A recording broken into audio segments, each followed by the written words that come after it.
Whoa, goodness.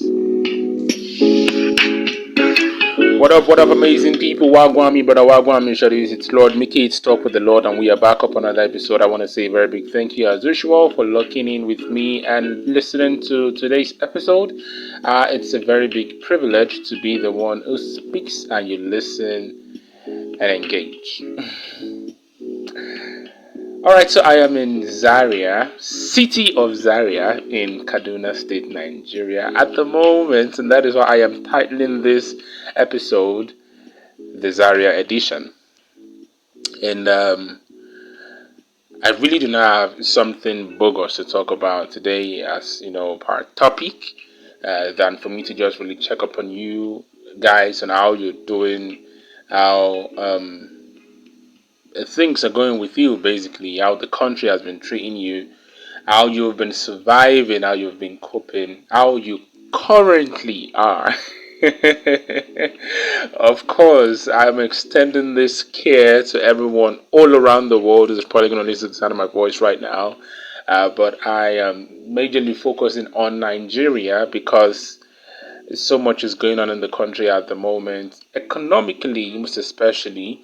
And it's been taking a crazy toll in a very, very negative way on a whole lot of people. I am inclusive, and I know that a whole lot of people right now just need an avenue for them to express themselves, to talk about what they are going through, and maybe, just maybe, even if someone will not give them a solution, they can listen.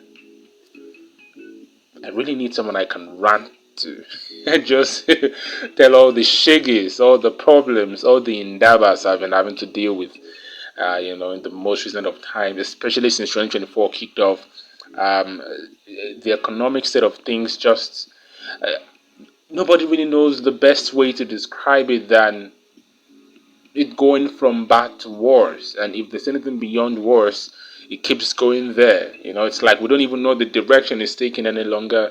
We one thing about Nigerians actually, um, that should I say it's a blessing or a curse? Well, it's a two-way thing. I'll say it's a blessing because it helps us keep moving on, and I'll say it's a curse because it makes us feel like, well, we can take it in. It's one of those bullshit. We just take it in and keep moving rather than do something about it, and that's the spirit of adaptation. Nigerians know how to be very, very adaptive. We can adapt to situations no matter how crazy that situation is, and always look for ways to improvise and to just keep thriving in only two ways in that situation or in those situations. That is one thing about Nigerians. We have been built, designed, constructed with this spirit of being optimistic, even when things don't even seem as though there's going to be any optimism anywhere or there's going to be light at the end of any tunnel. We've been conditioned to think that hope is the only thing we can hold on to amidst problems rather than having actual solutions to them.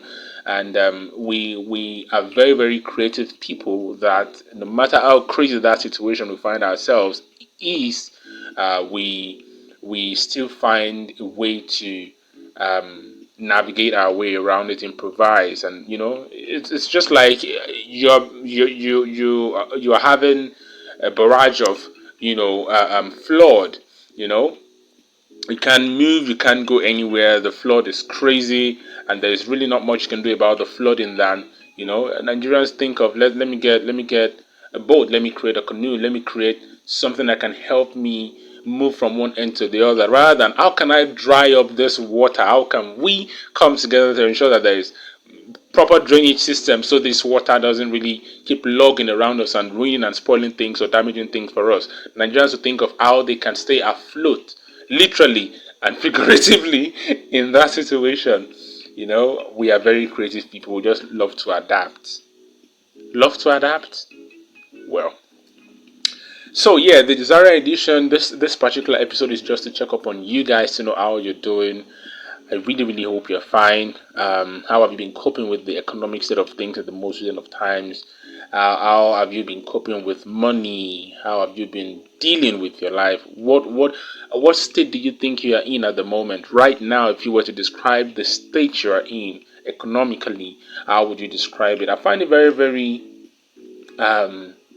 discouraging and heartbreaking that every time I go to the market, because I like to go to the market every week, I don't really have too much money to say I want to stock up for a month or longer than a month.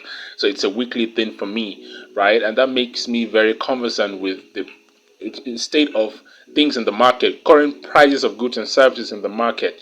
I go to the market every week, and it's very, very heartbreaking that the amount I get something for a week before it's not going to be the same a week after. Like it's very crazy that between hours, days, and a week, the price you got something for would have gone up. You know, you don't even really know when it's going to stop. It's not like you're having some streams or multiple streams of income to cover up for the discrepancies you're having financially. It just keeps skyrocketing. Prices of things keep going up. You don't really have too much for you to sustain on, and you have to eat. You have to survive in one way or another. I mean, if I don't understand anything, the fact that I have to go to the market every week and I still have to like deal with this same phenomenon where the price I got something for a particular week is not going to be the same when I go to that same spot I got that same thing for the following week, it's just really heartbreaking. And it's been this way for like months now, and I don't think it's stopping anytime soon because the government does not really seem to be doing anything to assure the citizens that something is going to change anytime soon, or that they are doing something to fix this current plunging of economy that we are experiencing. It's crazy. But then, this would not necessarily be the worst that could have happened to us. And that's me sounding like a normal Nigerian, being hopeful, holding on to optimism, and trying to adapt, being creative, so I can keep staying afloat regardless, right? Yeah, I needed to take a little detour there. So that's what this edition is all about. I just want to know how you're doing. Tell me how you're doing. How has it been for you? How have you been coping? What's the state of things for you at the moment? And this is the Zaria edition. I do not think I'll be in Zaria by next week. I've been in Zaria for about 2 weeks now. The heat is crazy. I know we're experiencing that in fact, not almost everywhere in the country in Nigeria right now. The heat is crazy. There is no light, no electricity for you to even, power your maybe standing fan, your ceiling fan, whatever fan you use, just so you can at least get some air to keep you cool. No electricity, no water, because it's it's that season of drought where you can't even easily get water.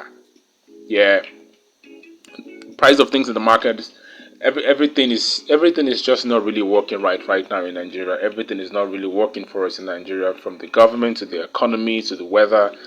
It's just crazy, and our currency is not even giving us the value for what it's meant to. So we're gonna be fine by the end of the day. I've been talking because I really had so much I wanted to talk about, to just pour out, from my own end. And I feel that's why this particular episode is, imperative, because it's necessary that we just get to vent. I've been venting for the past 8 minutes, and I really hope you as well can get that courage to say one or two things and get them off your chest, and just say how you really have been coping and how you are at the moment. It's Talk with the Lord, and I really am so appreciative of those who've been listening week in, week out, trying to say something about each episode on YouTube, trying to drop their comments, on Spotify, streaming, on our WhatsApp community, trying to say something about each episode. I really, really do appreciate. And a very big shout out to Jay Sleek. That's my brother. He always has something to say every week, and I really, really appreciated that, from the bottom of my heart. And I really am looking forward to more engagement from him, from everyone listening to me. And Talk with the Lord is going to be bigger than it currently is. Thank you so much for your support. Thank you so much for subscribing. Please share, keep listening, keep engaging. I love you guys. Odabo.